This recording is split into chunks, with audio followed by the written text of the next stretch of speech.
hypocrisy. Greatness can come from anywhere.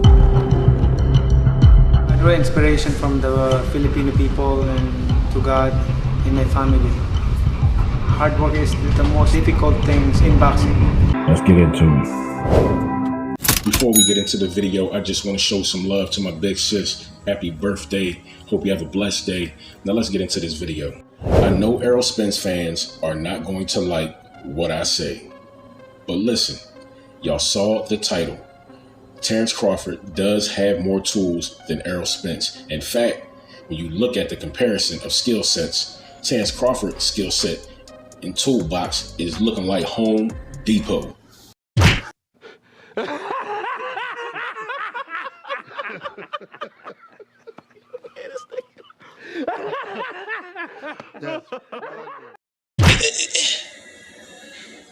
I don't even know what to say, bro.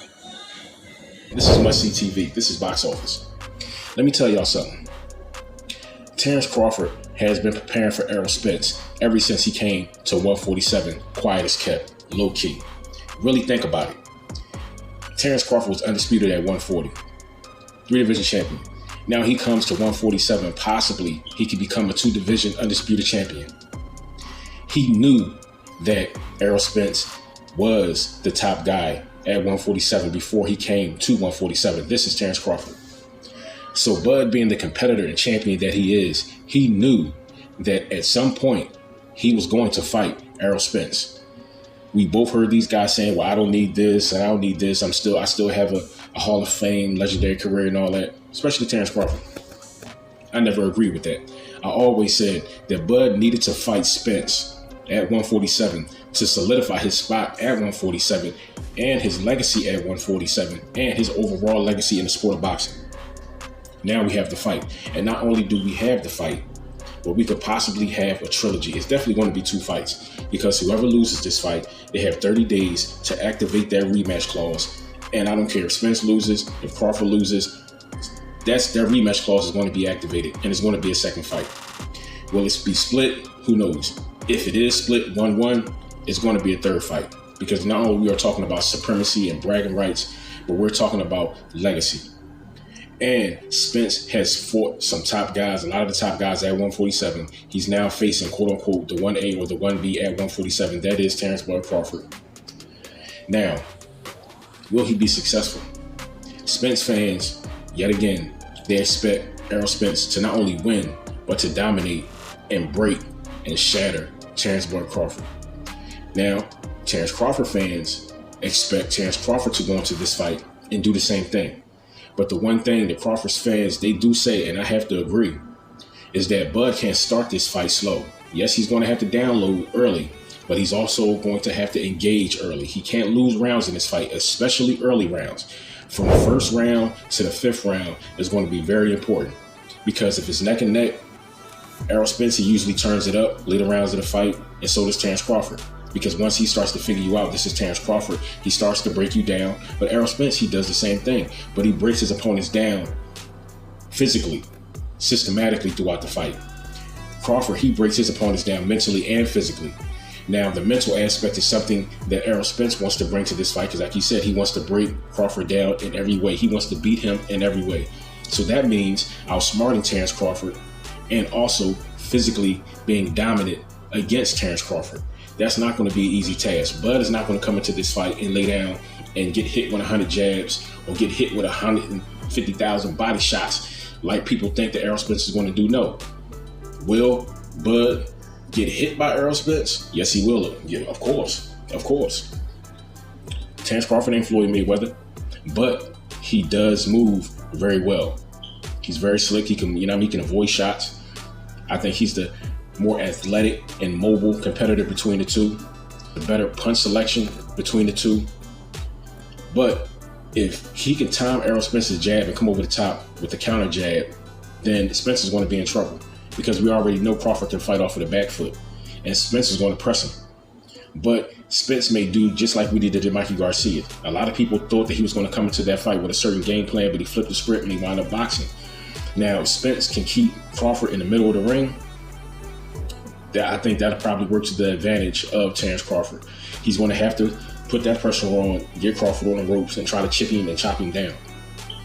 But that's not going to be an easy task, because Bud knows once his back hit that rope, that's the danger zone. As soon as his back touches that rope, he's going to have to shift to the left or to the right, or be prepared to tie Errol Spence up.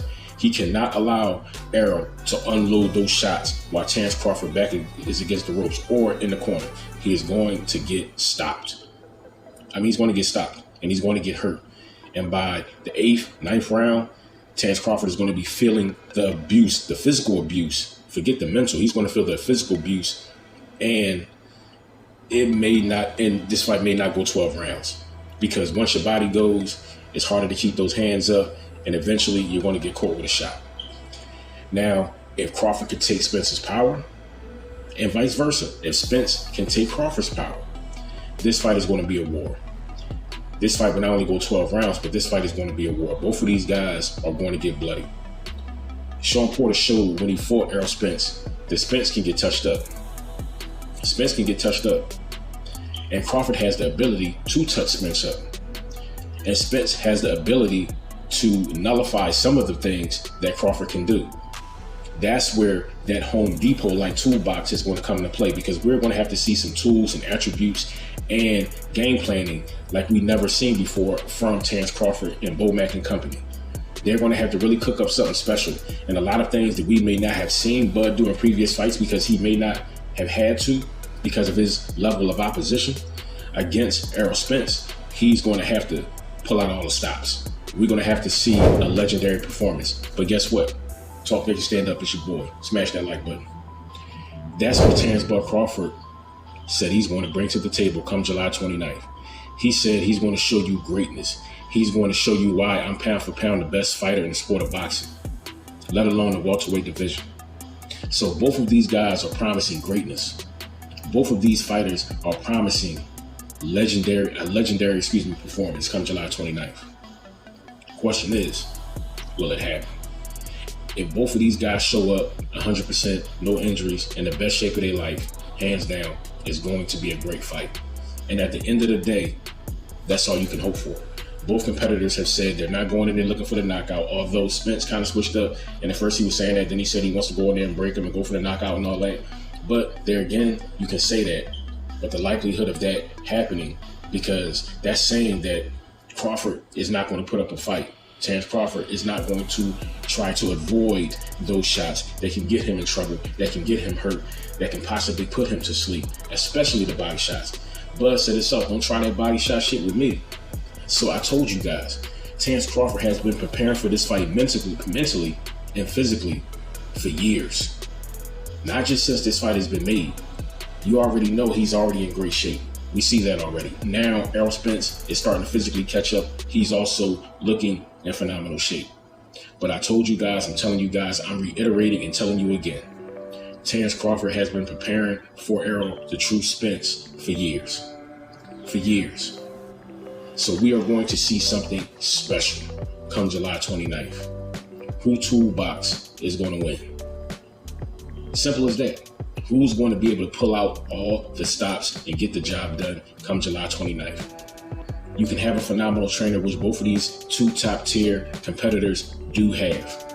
Errol Spence, undefeated, unified champion. Terrence Crawford, undefeated, former undisputed champion, current WBO champion, looks to be undisputed world champion come July 29th. Will Errol Spence let that happen? Will Terrence Crawford allow Errol Spence to come into this fight and dictate and motivate and allow his game plan to supersede what Terrence Crawford and company put together come July 29th? We shall see. This fight is about heart, grit, grind. Who's the dog in this fight? Who's the bigger dog in this fight? It's like it's going to be a pit against a cane corso. Two top competitors, 200 competitors, two veteran competitors, two potentially Hall of Fame competitors, putting it all on the line. And will walk away with not only one belt, but all the belts, and that ring magazine, and bragging rights, and pound for pound, no holds barred, undisputed legitimacy at 147 and in the sport of boxing. That's all I got. Talking to Stand Up as your boy. Don't forget to like, comment, and subscribe. You already know how I play. Share the truth. Fatality.